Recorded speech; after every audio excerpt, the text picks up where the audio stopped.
મજામાં ને? ઓકે, તમે મજામાં? તો આઈ એમ ઓલસો મોજમાં. ઓકે, વિદ્યાર્થી મિત્રો, લાસ્ટ વિડિયોની અંદર આપણે વાર્ષિક હિસાબો શરૂઆત કર્યા હતા. એમાં પણ પહેલું ખાતું બોલે તો વેપાર ખાતાનું ફોર્મેટ આપણે જોયું. આજે આપણે એક બીજું ખાતું નફા નુકસાન ખાતું જોવાનું છે, પરંતુ એ પહેલા ફટાફટ 5 જ મિનિટની અંદર વેપાર ખાતું યાદ કરી લઈએ. વેપાર ખાતાની ઉધાર બાજુ શરૂઆતમાં આવતો શરૂઆતનો સ્ટોક, પછી ખરીદીમાંથી બે વસ્તુ માઈનસ થાય. ખરીદ પરત થી ગયેલ માલ, થી ગયેલ માલમાં આગથી પડી ગયેલ માલ, ચોરીથી ગયેલ માલ, વરસાદથી પડી ગયેલ માલ, અકસ્માતથી ગયેલ માલ, ઉપરથી ગયેલ માલ, નમૂનાથી ગયેલ માલ, જાહેરાતથી ગયેલ માલ, એટસેટ્રા.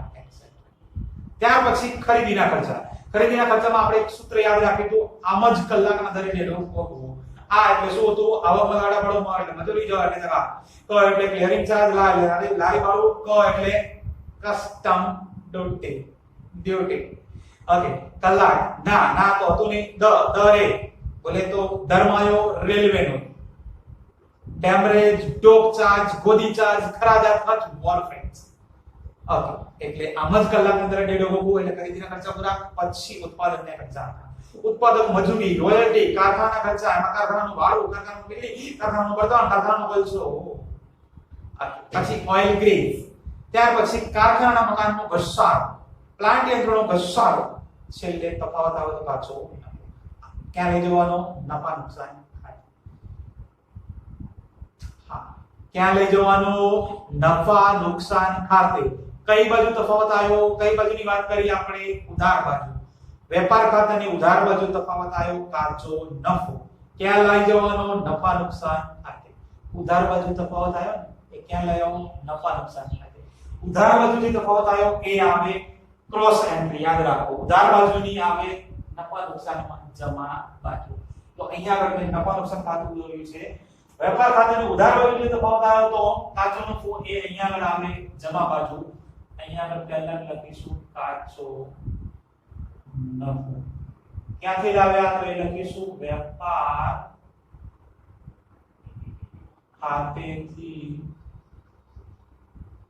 લાવ્યા. ત્યાર પછી વેપાર ખાતાની જમા બાજુ યાદ કરો. વેપાર ખાતાની જમા બાજુ પહેલા એ તો એકદમ સારું છે ને. શું આવતું? વેચાણ માઈનસ વેચાણ પરત. પછી વેચાણનું બીજું એક નામ ભંગાર માલનું વેચાણ. માલ વેચ્યો નથી, છેવટે વધ્યો છે, જેને કહીએ આપણે આખર સ્ટોક. છેલ્લે તફાવત આવે, એ તફાવતને શું કહીએ આપણે? કાચી ખોટ. ક્યાં લઈ જવાની? નફા નુકસાન ખાતે. કઈ બાજુ આવી હતી કાચી ખોટ? વેપાર ખાતાની જમા બાજુ. વેપાર ખાતાની જમા નફા નુકસાન ખાતાની આવે ઉધાર બાજુ. બોલે તો ક્રોસ એન્ટ્રી આપવાની આવે. તો વેપાર ખાતાની જમા બાજુ આવી એટલે કે નફા નુકસાન ખાતાની ઉધાર બાજુ આ કાચી ખોટ. બ્રેકેટમાં ક્યાંથી લાવ્યા? તો કે વેપાર ખાતેથી લાવ્યા. તો તમારું આ વેપાર ખાતું પત્યા પછી નફા નુકસાન ખાતાનું સ્ટાર્ટિંગ આવી રીતે કરવામાં આવે છે. તફાવતમાં જો કાચો નફો આવ્યો હોય તો એ જમા બાજુ લખવામાં આવે. નફા નુકસાન ખાતામાં શરૂઆતમાં જ વેપાર ખાતું તમે બનાવ્યું, જવાબ લાવવા માટે ખાતું બંધ કર્યું, તફાવત કાચી ખોટ આવી, જમા બાજુ કાચી ખોટ આવે તો એ નફા નુકસાનમાં આવે ઉધાર બાજુ. કાચી ખોટ વેપાર બરાબર આવડે? શરૂઆત થઈ ગઈ નફા નુકસાન ખાતાની. જેમ આપણે વેપાર ખાતું કાચો નફો કાચી ખોટ શોધવા માટે બનાવતા, એ રીતે નફા નુકસાન ખાતું જે છે એ ચોખ્ખો નફો અને ચોખ્ખી ખોટ શોધવા માટે બનાવવામાં આવે છે. તો હવે આ ચોખ્ખો નફો અને ચોખ્ખી ખોટ કેવી રીતે મળે એ આપણે નફા નુકસાન ખાતામાં જોવાની. તો નામ છે નફો નુકસાન ખાતું.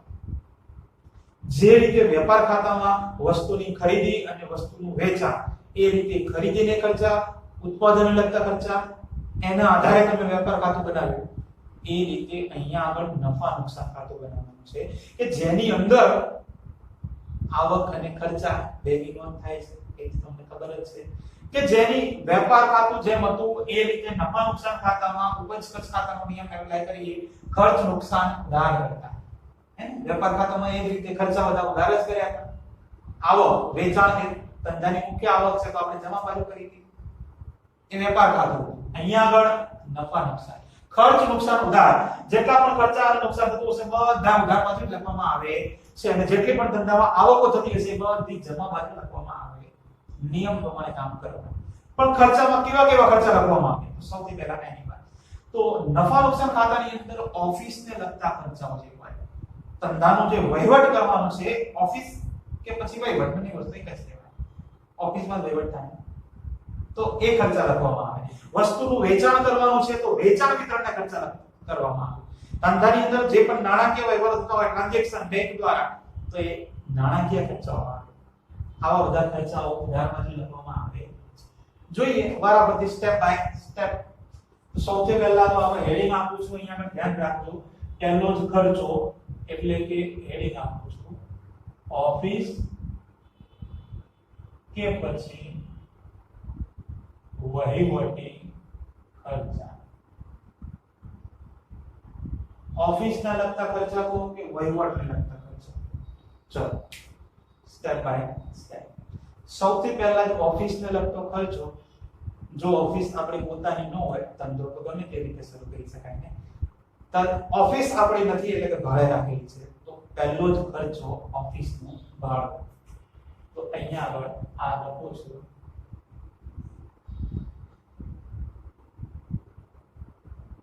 ઓફિસ ભાડું. પછી કોઈ પણ પ્રકારની ફી ચૂકવતા હોઈએ આપણે તો અહીંયા આગળ છે આ ફી, જેને આપણે ઓડિટ ફી કહીશું. પછી ધંધાની અંદર કોઈ પણ પ્રકારનું સમારકામ કરવામાં આવે તો સમારકામ ખર્ચ જેને કહેવાય. કર્મચારીઓને મોંઘવારી વધે એટલે આપણે ભથ્થું આપીએ ને, મોંઘવારી ભથ્થું એટલે કે ભથ્થા ખર્ચો કહેવાય.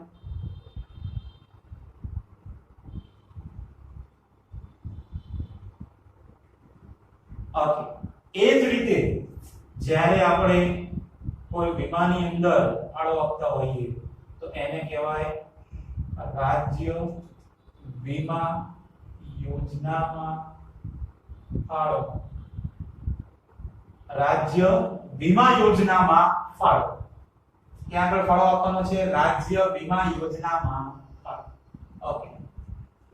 પછી કર્મચારીઓને અંદર એટલે કે કર્મચારીઓને એમ ઓફિસમાં કર્મચારી હોય, કોઈ નવો કર્મચારી રાખ્યો હોય તો આપણે એને તાલીમ આપવી પડે ને, તો એ તાલીમ આપવા માટે તાલીમ ખર્ચ, તાલીમ ખર્ચ.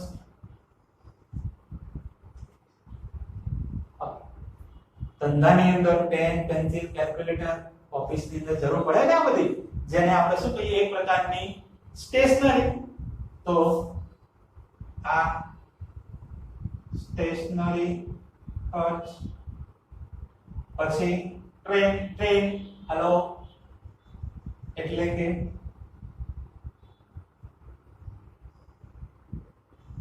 ટેલિફોન ખર્ચ, ટેલિફોન ખર્ચ. ચલો ઘંટડી વાગી ગઈ. પછી કર્મચારી રાખ્યા હોય, દિવાળી આવે તો કર્મચારીને શું ચૂકવીએ આપણે? બોનસ એટલે કે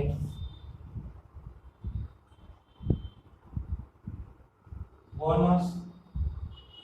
પછી ઓફિસની અંદર જે પંખા, ટ્યુબલાઇટ, એસી ચાલતું હોય તો દર મહિને અથવા તો 2 મહિને કંકોત્રી આવે ને ટોરેન્ટ વાળાને, જેને આપણે શું કહીએ છીએ? જે પણ હોય ટોરેન્ટ આવતું હોય કે જે બી હોય ગમે તે whatever, જેને આપણે વીજળી ખર્ચ કહીએ છીએ ને, વીજળી ખર્ચ. ઓકે, એની સાથે સાથે જ આપણે વિપરીત વીમા પ્રીમિયમ, બસ 2 વસ્તુ યાદ રાખી દીધી આપણે. ઓકે, પછી વીજળી ખર્ચ આવી ગયો, વીમા પ્રીમિયમ આવી ગયો, કર્મચારીને લઈએ ને ધંધાની અંદર. વીમા પ્રીમિયમ એ ધંધાનો છે આપણા, યાદ રાખો. જીવન વીમો હોય તો એ માલિકનો અંગત કહેવાય. પણ વીમા પ્રીમિયમ એટલે ધંધામાં આ અકસ્માત જે થતું હોય એના કારણે એ વીમા. ઓકે, ત્યાર પછી કર્મચારીઓ જે ધંધાનો સ્ટાફ છે ને એ સ્ટાફને આપણે ઉત્સાહમાં લાવવા માટે, જે એમનો જુસ્સો વધારવા માટે જે ખર્ચ કરીએ, જેને આપણે સ્ટાફ ઉત્કર્ષ ખર્ચ કહીએ. સ્ટાફ ઉત્કર્ષ ખર્ચ. સ્ટાફ ઉત્કર્ષ ખર્ચ. હા, પછી યાદ કરો, યાદ તો છે જ ને. જો કેટલા બધા ખર્ચા થઈ ગયા અહીંયા આગળ. ઓફિસ ભાડું છે, બધા બોનસ ચૂકવી દીધું, મેડિકલ ચૂકવ્યો, સ્ટાફને ઉત્સાહ, સ્ટાફને એકદમ જુસ્સામાં લાવી દીધો. ત્યાર પછી યાદ આવે છે ને? હા, બોલો તો શું હતું? યસ યસ યસ, કરવેરા.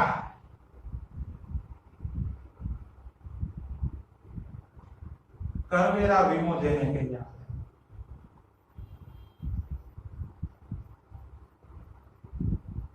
ઓકે, ત્યાર પછી ધંધાની અંદર ઓફિસમાં લેવડ દેવડ માટે ટપાલનો તો આવતી જ હોય. લોટ્સ ઓફ ટપાલો આવતી હોય. માલ મોકલ્યાનો, ઓર્ડર આપ્યાનો, ગમે એટલી ઓફિસની અંદર ટપાલો તો આવતી જ હોય. તો એના માટે ટપાલનો ખર્ચ.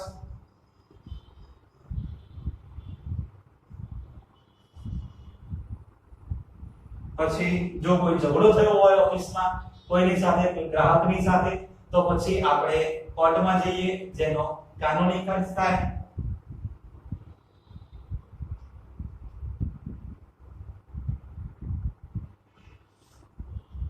અને સૌથી અગત્યની વસ્તુ કે ધંધાની અંદર આપણે જે કર્મચારી રાખેલા છે, કર્મચારીને દર મહિને શું ચૂકવવું પડે? પગાર, એનો ખર્ચો. એ સિવાય તમારે એક્સ્ટ્રા યાદ રાખવાનું પ્રોવિડન્ટ ફંડમાં ફાળો. પ્રોવિડન્ટ ફંડમાં ફાળો.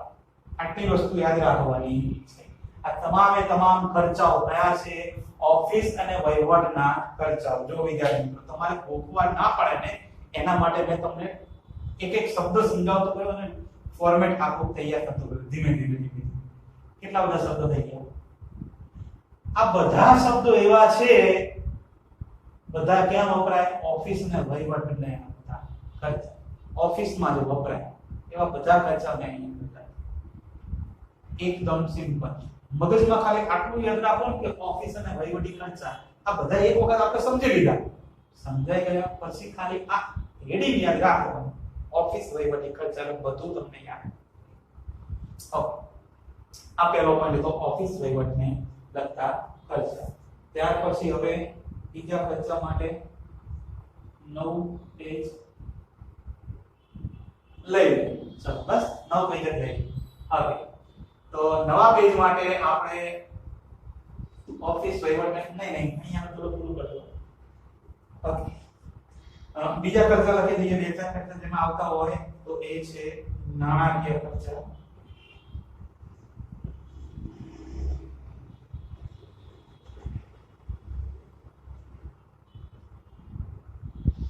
આવી જશે અહીંયા બહુ નથી, બે ચાર છે. ઓકે, નાણાકીય ખર્ચા જનરલી બેંકને લગતા ટ્રાન્ઝેક્શન થતા હોય ત્યારે નાણાકીય ખર્ચા આવે, જેની અંદર તમારે બે ચાર શબ્દો ખાસ યાદ રાખવાના છે. એક તો અહીંયા આગળ લખું છું, ધ્યાન રાખજો કે આ બેંક ચાર્જીસ,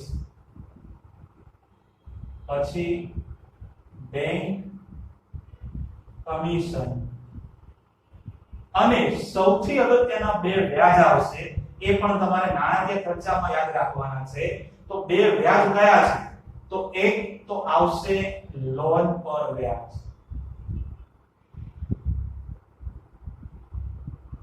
લોન પર વ્યાજ, અને બીજું આવશે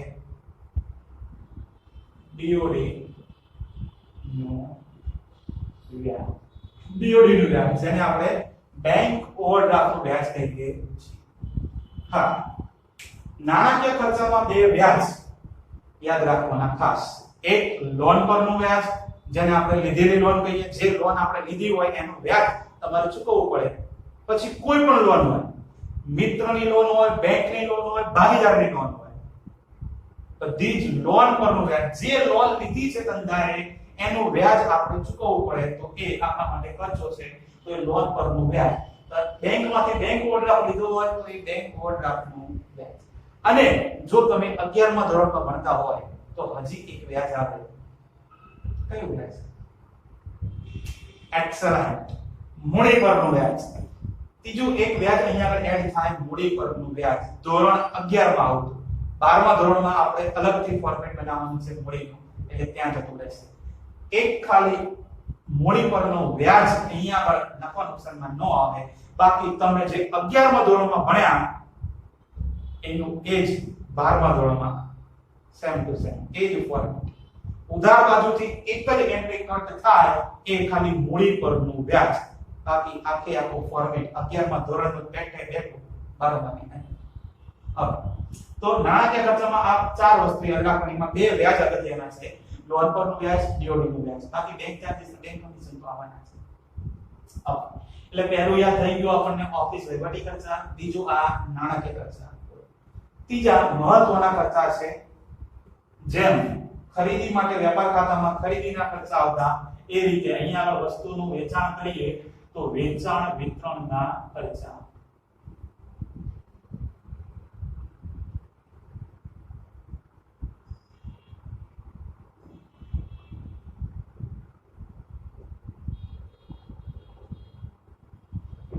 કેવા ખર્ચા? વેચાણ વિતરણ. તમારે વસ્તુનું વેચાણ કરવાનું છે. જેમ ખરીદીને લગતા ખર્ચા આપણે વેપાર ખાતામાં લખ્યા હતા ને લાસ્ટ વિડિયોની અંદર, કે આવક માલ ગાડા વાળું હોય, મજૂરી હોય, આ બધું ખરીદી માટે વપરાતું. એ રીતે વસ્તુનું વેચાણ કરવા માટે, વસ્તુનું વેચાણ વિતરણ કરવા માટે જે પ્રકારના ખર્ચા થતા હોય બધા નફા નુકસાન ખાતાની ઉધાર બાજુ લખવામાં આવે. તો કેવા ખર્ચા થાય? તો સૌથી પહેલા તમને સમજાવતો જાઉં ને, લખતો જો એક શબ્દ. તો સૌથી પહેલા આપણી વસ્તુ જે બનાવી છે એનો માર્કેટમાં વેચાણ કરવા માટે ખાસ પ્રકારનો શો, પ્રદર્શન કરવું પડતું હોય, હે ને? જેમ કોઈ મૂવી રિલીઝ થવાની હોય તો તમને પણ ખબર છે એનો જે સ્ટાર કાસ્ટ હોય, હે, જે એક્ટરો હોય એ આવતા હોય છે કોઈ સ્પેસિફિક જગ્યાએ, જેથી એના મૂવીનું શું થતું હોય? પ્રદર્શન. એ રીતે જ્યારે વસ્તુનું વેચાણ કરવાનું હોય ત્યારે એક પ્રકારનું પ્રદર્શન કરવું પડતું હોય. તો એ પ્રદર્શનમાં ભાગ લેવાનો ખર્ચ, આ પહેલો ખર્ચો થશે વેચાણ વિતરણનો. અહીંયા લખું છું,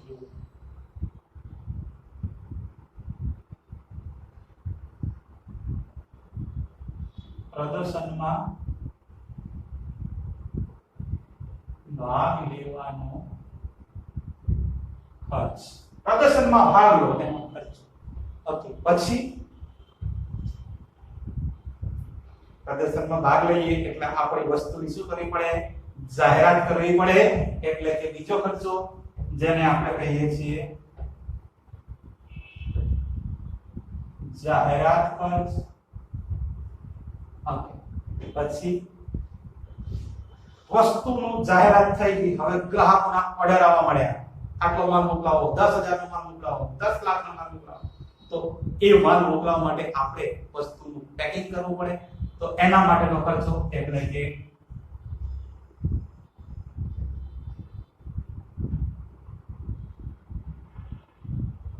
પેકિંગ ખર્ચ જેને કહીએ આપણે. ઓકે, હવે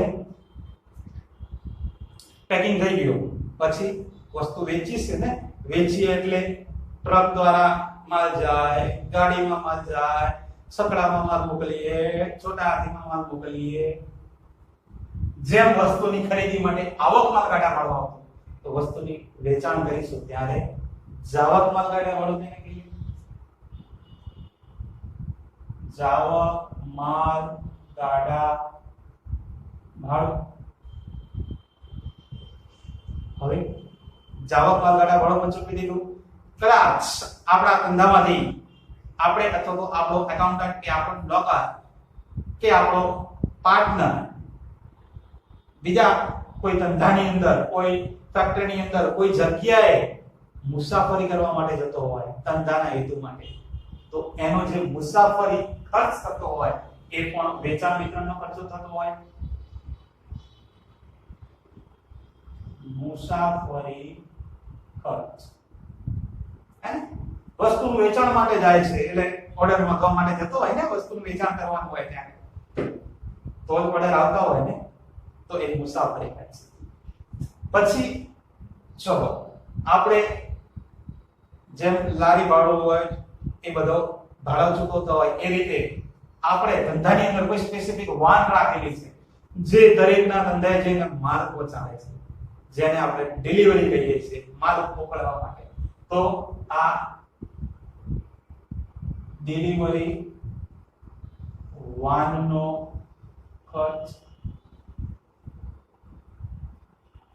પછી વસ્તુનું વેચાણ જ્યાં સુધી ન થાય ત્યાં સુધી આપણે એને સાચવવો પડે વખારની અંદર, તો એ આ વખારનો ખર્ચ. કદાચ સાચવવું નથી, ચલો તો સરસ મજાનું શોરૂમ રાખવો છે એટલે શોરૂમ ની અંદર વસ્તુને આપણે સરસ મજાનું ગોઠવીએ આકર્ષક રીતે, જેથી ગ્રાહકો આકર્ષાઈને વસ્તુની ખરીદી કરે, આપણા ધંધાનું વેચાણ થાય. તો શોરૂમ માટે જેને આપણે શોરૂમના ખર્ચા કહીએ છીએ.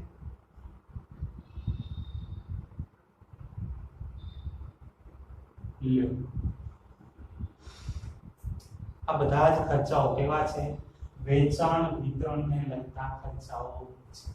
વસ્તુનું વેચાણ કરવા માટે બધા જ ખર્ચાઓ થતા હોય, તો આ વેચાણ વિતરણને લગતા ખર્ચાઓ. 3 ટોપિક, 3 હેડિંગ થયા. ઉધાર બાજુ સૌથી પહેલા જ ઓફિસ વહીવટી ખર્ચા, પછી નાણાકીય ખર્ચા જોયા, પછી વેચાણ વિતરણના ખર્ચ. હવે સરસ મજાના 2 ફોર્મેટ યાદ રાખવાના છે. ઉધાર બાજુ ફોર્મેટ, આ બધા ખર્ચા થયા ને. જો ધંધાની અંદર નુકસાન થતું હોય તો નિયમ તો આપણો એ જ કહે છે ને, ઉપજ ખર્ચ ખાતાનો નિયમ. ખર્ચ નુકસાન બંને શું કરવાનું છે? ઉધાર જ. તો ધંધાની અંદર જે ગાલઘાટ પડી, જે બૂચ વાગ્યું જેટલા રૂપિયાનો, તો એ તો નુકસાન જ છે ને. તો ખર્ચ કે નુકસાન કરો તો ઉધાર. તો અહીંયા આગળ હવે ચોથું તમારે હેડિંગ યાદ રાખવાનું, ગાલઘાટ નું ફોર્મેટ. ગાલઘાટ નું ફોર્મેટ યાદ રાખજો. કેવી રીતે યાદ રાખવું એ પણ સમજાવું છું. તો સૌથી પહેલા 2 વખત ગાલઘાટ લખવાનું. વિદ્યાર્થી મિત્રો મારી રીતે સમજાવું છું, યાદ રાખજો ફટાફટ અને જલ્દી યાદ રહી જશે. કેવી રીતે? 2 વખત ગાલઘાટ લખો. ગાલઘાટ, ગાલઘાટ. 2 વખત ગાલઘાટ અનામત લખો. ગાલઘાટ અનામત, ગાલઘાટ અનામત. યાદ રહ્યા આવી રીતે 2 વખત ગાલઘાટ, 2 વખત ગાલઘાટ અનામત. પછી બસ આ 4 એન્ટ્રી આપે. હવે પહેલામાં અને છેલ્લામાં કોને બોલાવવાના? કાકાને. ઓકે, કાકા. તો આ અહીંયા આગળ કા, આ છેલ્લામાં પણ કાકા. પહેલે છેલ્લે કાકા, અને વચ્ચે બંને જગ્યાએ આ હવાલા. બોલે તો હવાલા.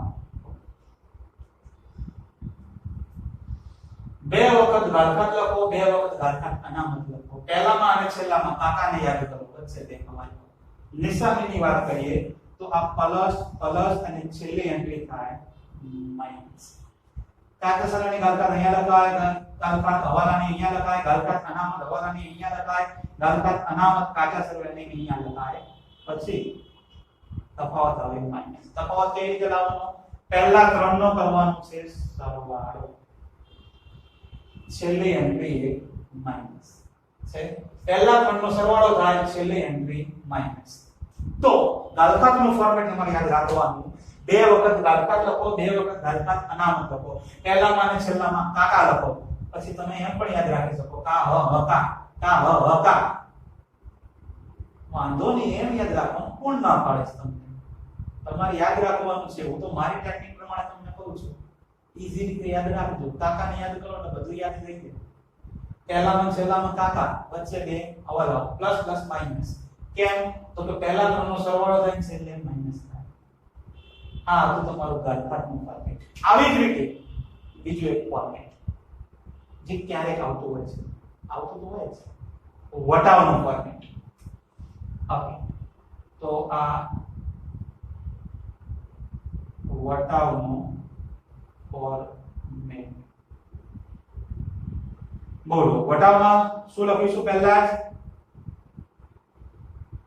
આપેલ વટાવ, પછી દેવાદાર વટાવ અનામત, દેવાદાર વટાવ અનામત. એક વખત આપેલ વટાવ, બે વખત દેવાદાર વટાવ અનામત, દેવાદાર વટાવ અનામત.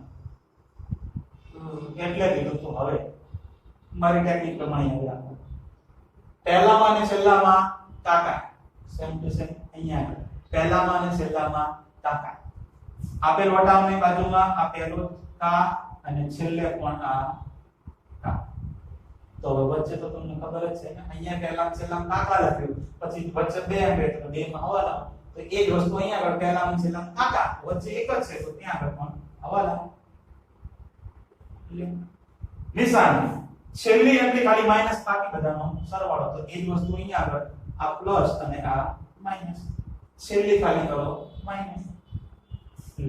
એટલે આ કાચા આપેલ વટાવ અહીંયા આગળ, આ દેવાદાર વટાવના હવાલાનો અહીંયા આગળ, દેવાદાર વટાવ કાચેસરનો અહીંયા આગળ, અને છેલ્લે તફાવત આપણે બાર. અહીંયા શું કરવાનું? પહેલા બે ના સરવાળા, છેલ્લી એન્ટ્રી. ફોર્મેટ ની અંદર મગજમાં આટલું ફિટ રાખો, છેલ્લી એન્ટ્રી માઈનસ કરવાની. ગાલખાતના ફોર્મેટમાં હોય તો ગાલખાત અનામત કાચેસરની છેલ્લી માઈનસ થાય, બાકી ઉપર જેટલી આવે એટલે બધાનો સરવાળો.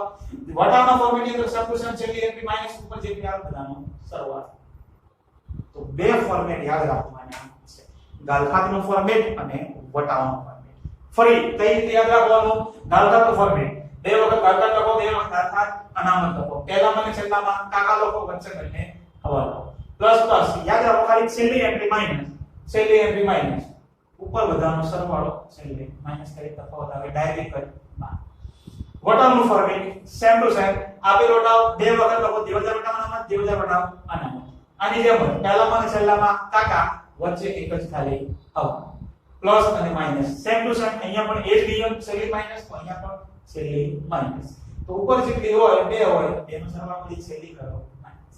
આ વટાવનું ફોર્મેટ થઈ ગયા. છે કે નહીં? એકદમ સહેલું. થોડું ધ્યાન આપવું પડશે. તો અહીંયા પર જો હવે ઓફિસ વહીવટી ખર્ચા નંબર 1, બીજું નાણાકીય ખર્ચા નંબર 2, વેચાણ વિતરણ ખર્ચા નંબર 3, પછી આ બે ફોર્મેટ. અને હજી ખાલી હવે એક જ બસ છેલ્લું, પછી નહીં આવે. હા, કયું?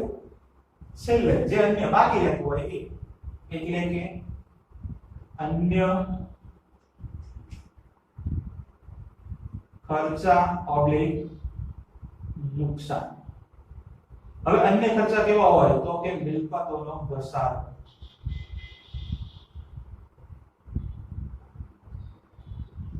પછી ધર્માદા ખર્ચો, પછી શોર્ટમાં લખું,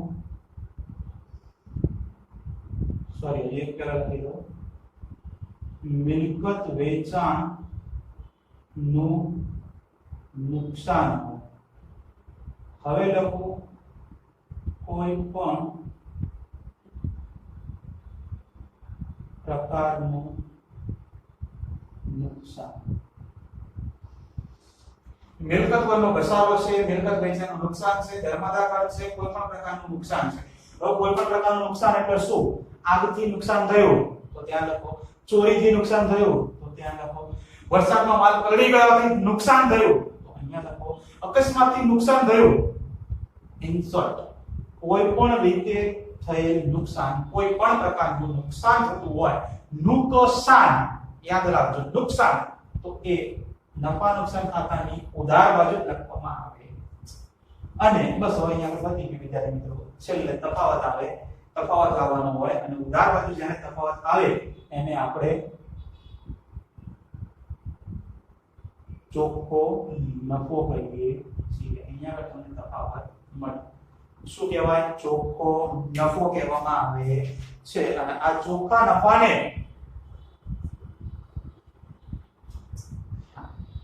લઈ જવાનું છે ક્યાં આગળ તમે 12મા ધોરણમાં છો ને તો ક્યાં લઈ જશો નફા નુકસાન ફાળવણી ખાતે લઈ ગયા નફા નુકસાન ફાળવણી ખાતે લઈ જવાનું છે અને જો તમે 11મા ધોરણમાં હોય તો લખવાનું પાકા સરવૈયામાં મૂડી દેવા બાજુ લઈ જાય પાકા સરવૈયામાં મૂડી દેવા બાજુ લઈ જાય આટલું લખવાનું છે 11મા ધોરણમાં હોય તો 12મા ધોરણમાં હોય તો નફા નુકસાન ફાળવણી ખાતે લઈ જાય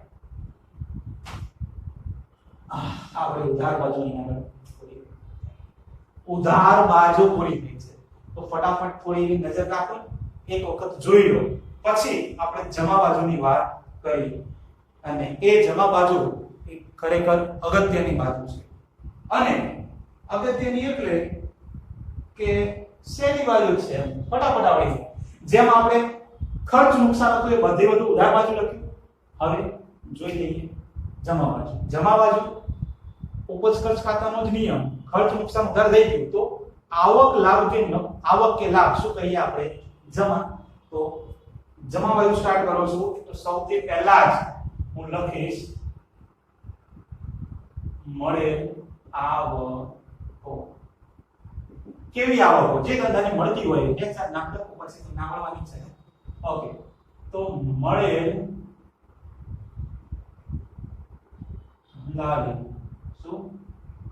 દલાલી શું દલાલી મૂલ્યો ઓકે પછી મળેલ કમિશન મળેલ વ્યાજ મળેલ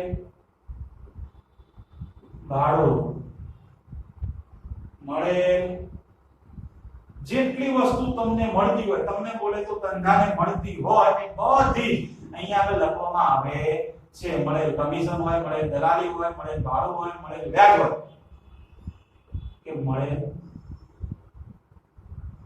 ડિવિડન્ડ હોય આ બધી જ વસ્તુ જમા બાજુ મળેલ આવકોની અંદર લખવામાં આવે બસ વાત તો બહુ થઈ આ સિવાય પણ તમને એમ કીધું હોય મળેલ કોઈ પણ વસ્તુ હોય કે જેની જમા બાકી આપી હોય બધી તમારે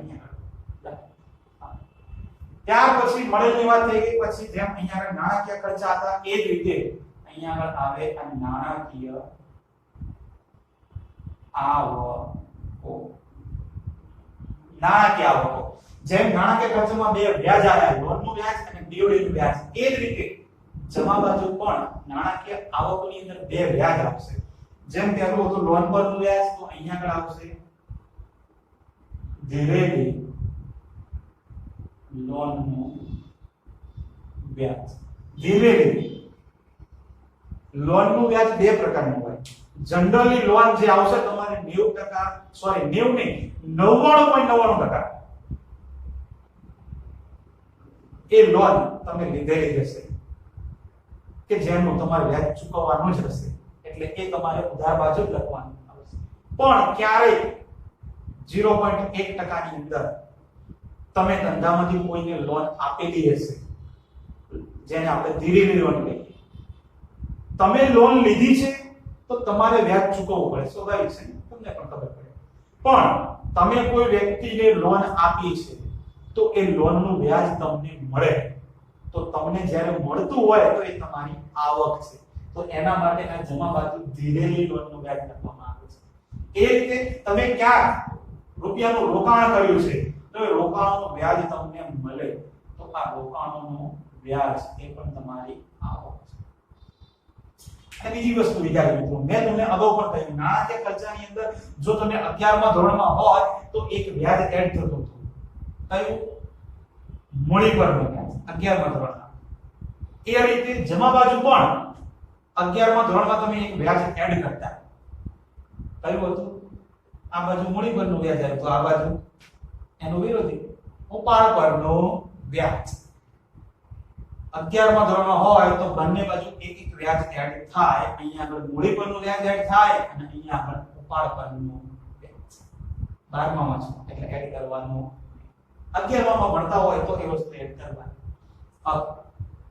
નાણાકીય આવકો, બસ જનરલી આપણે બે વસ્તુ આપણે યાદ રાખીએ. નાણાકીય આવકોની અંદર બહુ વધારે યાદ રાખવું નથી, બે વ્યાજ ખાલી યાદ રાખીએ કોઈ સારું છે. નાણાકીય આવકો પતે પછી બસ હવે પતી ગયું.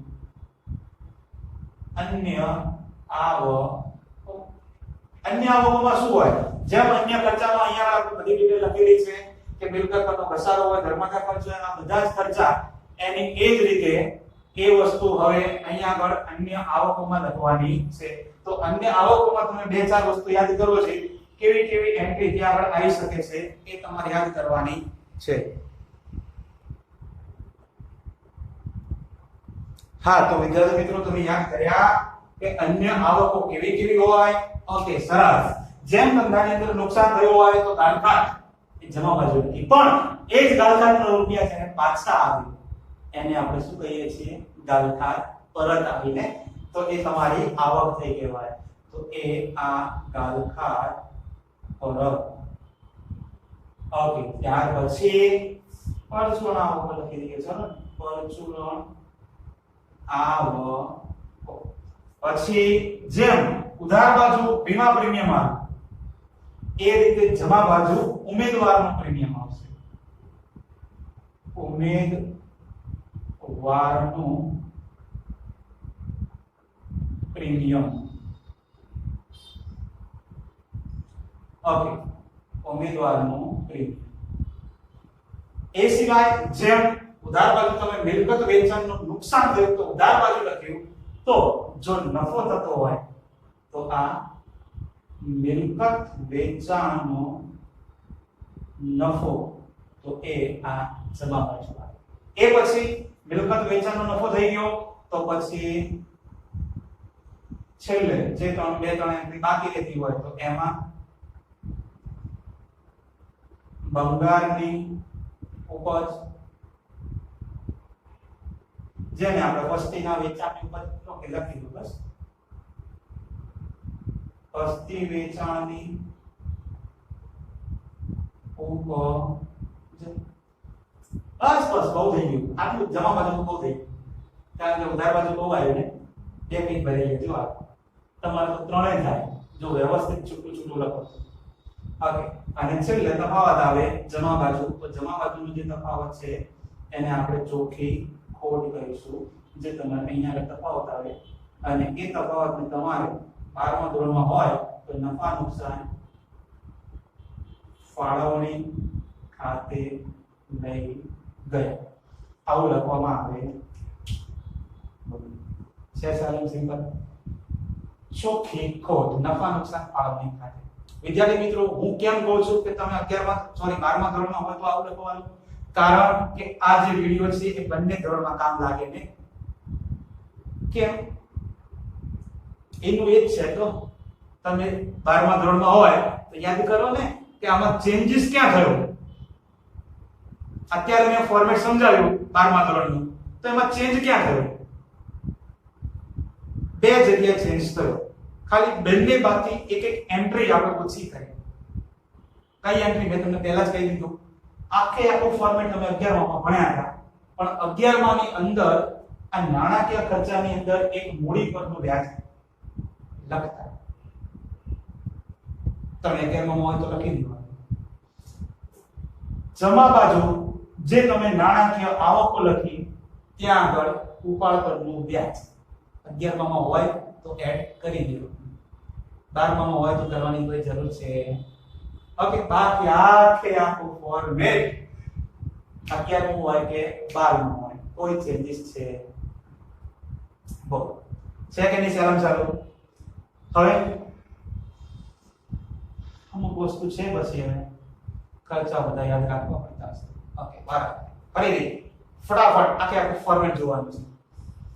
સૌથી પહેલા જ કાચી ખોટ વેપાર ખાતાની આપણે ઉધાર બાજુ સોરી જમા બાજુ જે તફાવત આવ્યો એ આપણે નફા નુકસાનમાં ઉધાર બાજુ લાવ્યા કાચી ખોટ ક્યાંથી લાવ્યા વેપાર ખાતેથી પહેલો ખર્ચો ઓફિસ અને વહીવટી ખર્ચ આ બધા જ ખાલી હેડિંગ યાદ રાખો ઓફિસ વહીવટી ખર્ચા તો ઓફિસ ને લગતા જેટલા ખર્ચા છે બધા અમે બનાવી નથી યાદ રહેતું વાંધો નહીં હવે તો તમને થોડું ઘણું ખબર તો પડવા લાગી હશે હા તો આના માટે શું યાદ રાખીશું આપણે અમુક વિદ્યાર્થીઓને તો યાદ જ હશે ઓફિસ ભરાતા હા સાચું સ્ટેટ રાજ્ય સ્ટેટ ઇંગ્લિશ સારું યાદ રહેશે સારું રહેશે ઓકે ઓફિસ ભરાતા સ્ટેટે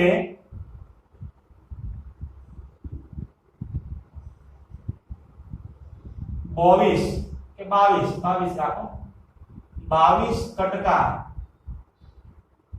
પર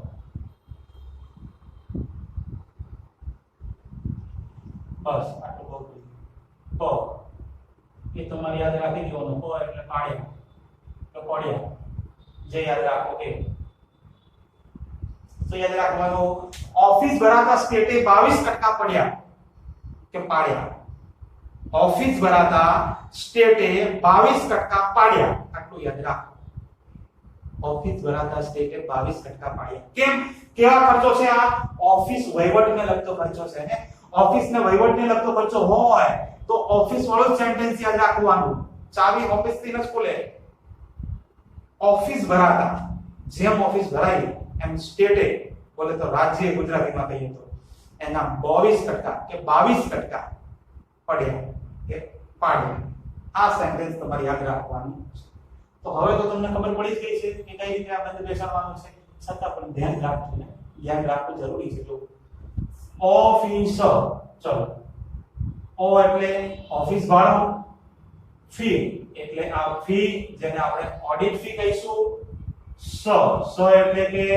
સમારકામ ખર્ચ કહીશું ઓફિસ થઈ ગયું ભરાતા ચલો ભ એટલે ભથ્થા ખર્ચ રા એટલે રાજ્ય વીમા યોજનાનો ફાળો તા એટલે તાલીમ ખર્ચ ઓફિસ ભરાતા ચાલો પછી આગળ સ્ટેટે સ્ટે એટલે શું તો કે સ્ટેશનરી ખર્ચ તે એટલે ટેલિફોન ખર્ચ ચાલો ઓફિસ ભરાતા સ્ટેટે આટલું પૂરું પછી 22 બા ઉપરથી આપણે બોનસ યાદ રાખવાનું છે કોઈ 22 કે તો વાંધો નહીં ઓકે બા ઉપરથી બોનસ વી એટલે વીજળી ખર્ચ સ એટલે સ્ટાફ ઉત્કર્ષ ખર્ચ થોડુંક તો યાદ રાખવું પડશે ને પછી સ એટલે સ્ટાફ ઉત્કર્ષ ખર્ચ ઓકે 22 ક ટકા ક એટલે કરવેરા વીમાનો ખર્ચ ટ એટલે ટપાલ ખર્ચ કા એટલે કાનૂની ખર્ચ અને છેલ્લે પ એટલે પગાર અને એક લટકાનું યાદ રાખવાનું પ્રોવિડન્ટ ફંડમાં ફાળો એ લટકો યાદ રાખવો જરૂરી છે ખરેખર ઘણી વખત પૂછાય છે રિપીટ થાય જ છે પ્રોવિડન્ટ ફંડમાં ફાળો ઓકે તો યાદ રાખવાનું શું ઓફિસ વહીવટને લગતા ખર્ચ પહેલા સમજાવી દીધા બરોબર મેં વ્યવસ્થિત સ્ટેપ બાય સ્ટેપ મેં સમજાવ્યા જેમ ખર્ચા કરતા ગયો એમ સમજાવતો ગયો બધા ખર્ચા પણ એવી રીતે યાદ ન રહે તો પછી ગોખવું પડે તો ગોખવા માટેનું આ સૂત્ર યાદ રાખો ઓફિસ ભરાતા સ્ટેટે 22% પડ્યા કે પાડ્યા એ તમારે યાદ રાખવાનું વાક્યને બંધ બેસાડવાનું તમારે ઓકે મેં તમને આવી મારી ટીપ તમને આપી દીધી ઓફિસ ભાડું ફી એટલે ઓડિટ ફી સ એટલે સમારકામ ખર્ચ ભથ્થા ખર્ચ રા એટલે રાજ્ય વીમા યોજનામાં ફાળો તા એટલે તાલીમ ખર્ચ સ્ટે એટલે સ્ટેશનરી ખર્ચ સ્ટે એટલે ટેલિફોન ખર્ચ 22 બા એટલે બોનસ વી એટલે વીજળી ખર્ચ અને વીમા પ્રીમિયમ પણ કહીએ છીએ એટલે બીજું નામ યાદ રાખવાનું વીજળી ખર્ચ વીમા પ્રીમિયમ ન કહેવાય પણ વીજળી ખર્ચ અને એની સાથે વીમા પ્રીમિયમ ઓકે વી ઉપર તે બે શબ્દ સ એટલે સ્ટાફ ઉત્કર્ષ ખર્ચ ક ટકા ક એટલે કરવેરા વીમાનો ખર્ચ ટપાલ ખર્ચ કાનૂની ખર્ચ ઓ ઉપરથી પગાર અને પ્રોવિડન્ટ ફંડમાં રહેશે યાદ નહીં મારી સાથે બોલશો તરત યાદ રહેશે ઓકે ચાલો ઓફિસ અને વહીવટને લગતા ખર્ચા કઈ રીતે યાદ રાખીશું તો કે ઓફિસ ભરાતા સ્ટેટે 22% પાડે. ઓ ઓફિસ ભાડું, ફી જેને ઓડિટ ફી, સ સમારકામ ખર્ચ, બ ભથ્થા ખર્ચ, રા રાજ્ય વીમા યોજનામાં ફાળો, તા તાલીમ ખર્ચ, સ્ટેશનરી ખર્ચ, ટેલિફોન ખર્ચ, બોનસ ખર્ચ જેને બોનસ પણ કહીએ આપણે, વીજળી ખર્ચ અને વીમા પ્રીમિયમ, સ્ટાફ ઉત્કર્ષ ખર્ચ, પછી કરવેરા, વીમો, ટપાલ ખર્ચ, કાનૂની ખર્ચ, પગાર અને એની સાથે લટકો પ્રોવિડન્ટ ફંડમાં ફાળો. છે કે નહીં એકદમ ચાલો ખાલી મગજમાં ફિટ કરી દેવાનું. ઓફિસ ભરાતા સ્ટેટે 22% પાડ્યા. ઓફિસ વહીવટને લગતા ખર્ચા આવે ઓફિસ ઉપરથી ઓફિસ વાળું સેન્ટેન્સ યાદ રાખો. તો આ બધા જ ખર્ચાઓ ફટાફટ તમને આવડી જાય. ત્યાર પછી નાણાકીય ખર્ચા એ તો તમારી એક્ઝેક્ટલી યાદ રાખવાના છે. ચાર ખર્ચા છે પણ બે વ્યાજ યાદ રાખવાના. 12મા ધોરણમાં હોય તો એવું યાદ રાખવાનું નાણાકીય ખર્ચામાં બે વ્યાજ આવે, ઉધાર બાજુ બે વ્યાજ જમા બાજુ. 11મા ધોરણમાં હોય તો 3 યાદ રાખવાના, 3 વ્યાજ ઉધાર બાજુ, 3 વ્યાજ જમા બાજુ. કયા કયા બે વ્યાજ? તો લોન પરનું વ્યાજ, BOD નું વ્યાજ. 11મામાં હોય તો લોન પરનું વ્યાજ, BOD નું વ્યાજ અને મૂડી પરનું વ્યાજ.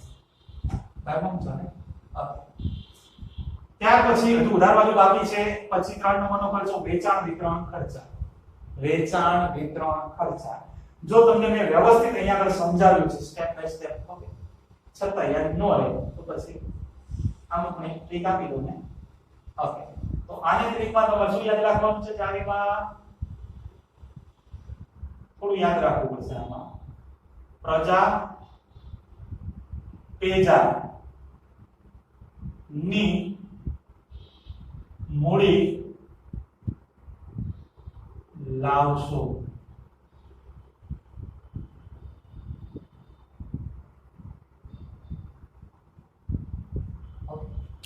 પ્રજા પેજાની મૂડી લાવશો. પ્રજા પેજાની મૂડી લાવશો. પ્રજા પેજાની મૂડી લાવશો. પ્રજા પેજાની મૂડી લાવશો. કેમ કેમ મૂડી લાવો? કેમ મૂડી લાવવી પડશે? કારણ કે વેચાણ વિતરણ કરવાનું છે ને. વેચાણ વિતરણનો ખર્ચો કરવાનો છે. તો એમાં પ્રજા હોય કે પેજા હોય બધાની મૂડી લાવો તો વેચાણ વિતરણનો ખર્ચો વ્યવસ્થિત થાય. ડિટેલમાં જોઈએ. પ્રજા એટલે પ્રદર્શનમાં ભાગ લેવાનો ખર્ચ, જા એટલે જાહેરાત ખર્ચ, પેજા પે એટલે પેકિંગ ખર્ચ, જા એટલે જાવન માલ ગંદા પાણી.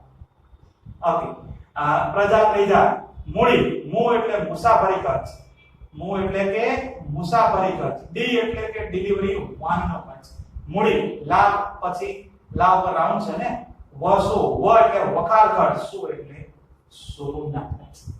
થઈ ગયું વેચાણ વિતરણનો ખર્ચો. કેવી રીતે કર્યો? તો કે પ્રજા અને પ્રજા બધાની મૂડી લાઈન આપણે ખર્ચો કર્યો. તો સેન્ટેન્સ એમાં યાદ રાખવાનું વેચાણ વિતરણ કરવું છે તો બધાની મૂડી લાવો. બધા એટલે કોણ? પ્રજા અને પ્રજા. રાજા બાદલ માંગરા એવું કઈ કહેતા ને આપણે. તો અહીંયા આગળ પ્રજા અને પ્રજા બધાની મૂડી લાવો તો વેચાણ વિતરણનો ખર્ચો થાય.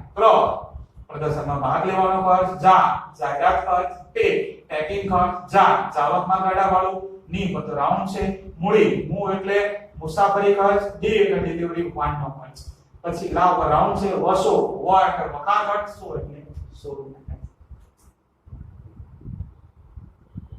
વેચાણ વિતરણ ખર્ચા પૂરા. ત્યાર પછી ઘરકાટનું ફોર્મેટ, વટાવનું ફોર્મેટ. બે ફોર્મેટ એ રીતે યાદ રાખવાના. કીધા ફટાફટ ધ્યાન આપો. બે વખત ઘરકાટ લખો, બે વખત ઘરકાટ અનામત. પહેલામાં અને છેલ્લામાં કાકા, વચ્ચે બંને હવાલા. પ્લસ પ્લસ ખાલી યાદ રાખો છેલ્લી એન્ટ્રી માઈનસ. પહેલાનો સરવાળો છેલ્લી માઈનસ. ઘરકાટનું ફોર્મેટ રેડી. વટાવનું ફોર્મેટ આપણે વટાવ પછી બે વખત દેવદાર વટાવ અનામત, દેવદાર વટાવ અનામત. આ જ રીતે પહેલામાં છેલ્લામાં કાકા કા વચ્ચે એક જ છે તો હવાલા. પ્લસ અને માઈનસ. છેલ્લી એન્ટ્રી માઈનસ, ઉપર બેનો સરવાળો છેલ્લી વટાવનું ફોર્મેટ. અન્ય ખર્ચા અને નુકસાન. મિલકત પરનો ઘસારો, મિલકતના વેચાણનું નુકસાન, ધર્માદા ખર્ચ, કોઈ પણ પ્રકારનું નુકસાન. કોઈ પણ પ્રકારનું એટલે કે ચોરીથી નુકસાન, આગથી નુકસાન, અકસ્માતથી નુકસાન, બધી ધાન કો નુકસાન. અને છેલ્લે ચોખ્ખો નફો. ક્યાં લઈ જશો? નફા નુકસાન ફાળો.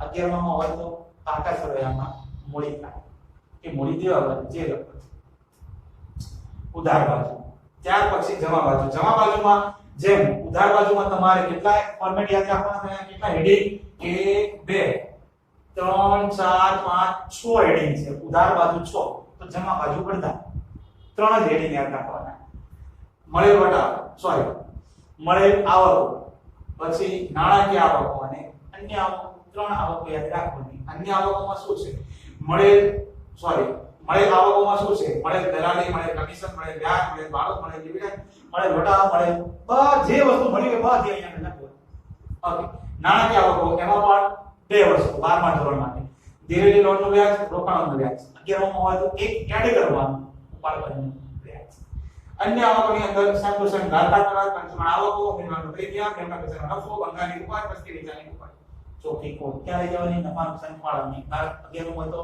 ટાટા સરાયમાં મૂડી ઇન શોર્ટ એન્ડ સ્વીટ માં નફા નુકસાન ખાતું શા માટે તૈયાર કરવામાં આવે છે તો કે નફા નુકસાન ખાતું એ ચોખ્ખો નફો અથવા તો ચોખ્ખી ખોટ જાણવા માટે તૈયાર કરવામાં આવે છે નફા નુકસાન ખાતું શા માટે ચોખ્ખો નફો કે ચોખ્ખી ખોટ જાણવા માટે અને શોર્ટમાં તમારે યાદ રાખવું હોય તો ઉપજ ખર્ચ ખાતાનો નિયમ યાદ રાખો ખર્ચ નુકસાન ઉધાર કરો આવક લાભ જમા કરો તમે જોયું આ ઉધાર બાજુ બધા ખર્ચા અને નુકસાન જ હશે અને જમા બાજુ બધી આવક કે લાભ જ હશે ઓકે આવું છે આ ફોર્મ તમે જોઈ શકો છો વ્યવસ્થિત આખે આખું ફોર્મ છેલ્લે અઘરું કશું જ અઘરું છે ને એકદમ સહેલું ઓકે તો વિદ્યાર્થી મિત્રો આ ફોર્મેટ કેટલી વખત લખવાનું આપ સૌ બધા જાણો છો છતાં એક વખત ખાલી નજર કરી દો ને ફટાફટ એક વખત નજર કરો ચલો